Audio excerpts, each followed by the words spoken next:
We've got another dev blog for Ready or Not. It's an upcoming tactical first-person shooter. It kind of reminds me of the old SWAT 4 game in terms of gameplay. This is dev blog 2. Let's take a look at some of the details as well as some clips of more gameplay.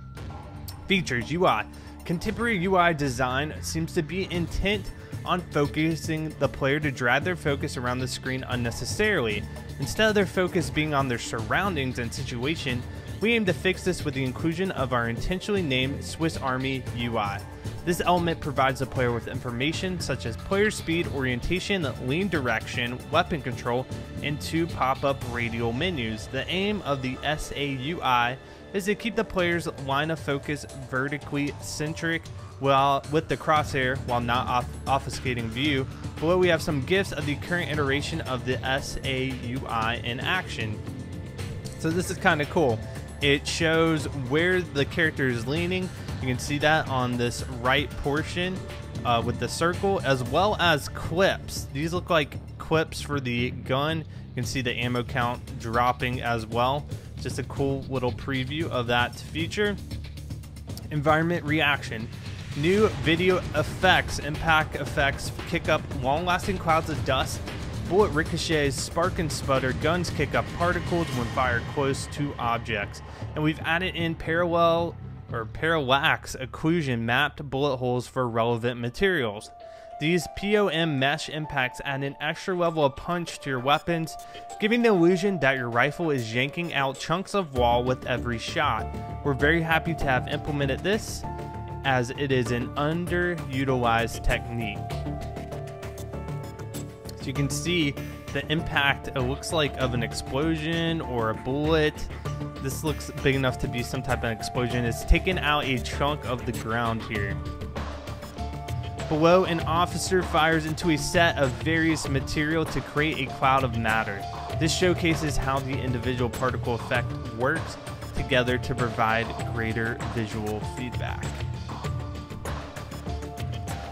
It's like they're just firing into a bunch of different materials, and you can see how it kicks up certain things. One looks like a water material, a mattress maybe, I'm not sure what that is. Some tile, a wall, a wooden wall. So that is interesting to see. Weapon attachments. The current inclusion of a mirage of collimated weapon optics will give units a greater degree of freedom when it comes to how they want to handle a situation, or when it comes to choosing a more comfortable sight picture. These attachments and all future ones will only be applicable to weapons with the appropriate rail system support. That's one thing we learned from the first dev blog. It seems like they're taking a very realistic approach to weapons and how weapons can be modified. So here we're seeing some of the optics of weapons as they sit currently. I don't know too much about weapons, so if you notice any details that stand out to you in this little teaser, let me know in a comment.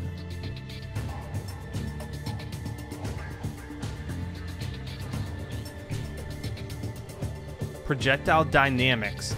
We've included some more information on our Projectile Dynamics, showcasing ballistic penetration power and material ricochet likelihoods. When firing at through objects, users will receive a much more predictable projectile trajectory if bullets impact parallel to your position. Higher hit angles will result in larger trajectory offsets or even ricochet the bullet when the appropriate surface is impacted.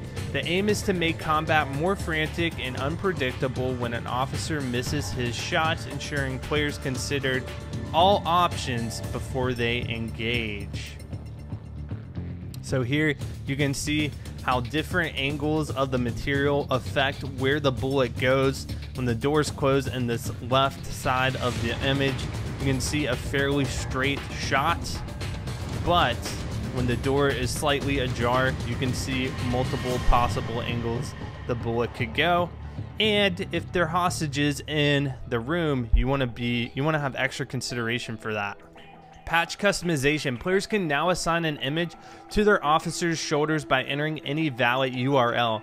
This supports files that include an alpha channel. So here, by linking a patch URL, you can put, it seems like any type of patch into the game. Great news, we received overwhelming support from everybody regarding Ready or Not, with a lot of images claiming they were willing to pitch in what they could to help this game grow. Rally's support was unexpected, and Void is glad that we have such an enthusiastic audience. However, our company recently completed negotiations with an investor, effectively cementing the ability for us to develop on Ready or Not in a more permanent fashion. Expansion, we're taking to bolstering our development team somewhat, adding a technical animator and an AI programmer to the ranks.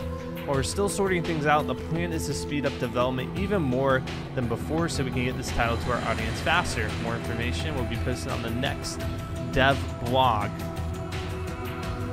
So the next full trailer we release will strictly be devoted to in-game footage. That is cool. So this is the promo that I played at the beginning of the video. Let me know what you noticed, if you saw anything interesting. Looks like we have an overview of a building. This is the first time I'm seeing any type of vehicle in the game. Not sure if that's going to be drivable.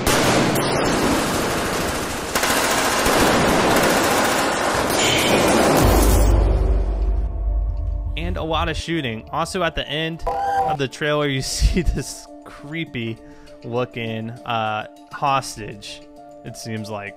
So that's all the information we have from this dev blog. I hope to be covering this game in the future, and so far it is looking very promising. Thanks guys for watching, and I'll see you on the next video.